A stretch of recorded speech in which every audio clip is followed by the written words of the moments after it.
Garumā pie Kongresa nama tika vākti ziedojumi slimo bērniņu ārstniecībai. Iedzīvotāju atsaucība bija ļoti liela. Atverot sirdi, vaļā vērās arī naudas maks. Daudzi bērni nesa savu krājkasītes saturu, kur nauda krāta kopš iepriekšējās labdarības akcijas. Visiem ir viena vēlme – palīdzēt slimajiem bērniem. Lai visi bērni beidzot kļūtu veseli. Tur gan audzināšanas nolūkos ir, un bērni arī zina, kam viņi to dara. Gan arī droši vien, kā jau ir citreiz izskanējis, tīri ar pateicību, ka tas mums ir gājis secen viss un ir patīkami citiem palīdzēt.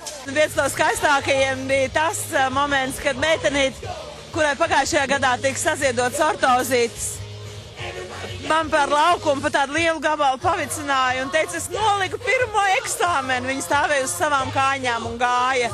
Un par to jums visiem milzīgs paldies.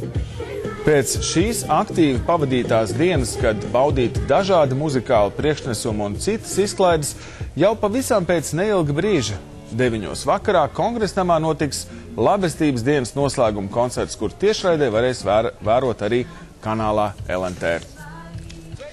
Lai aktualizētu jautājumu par bērnu un ģimenes vietu valstī, vairāk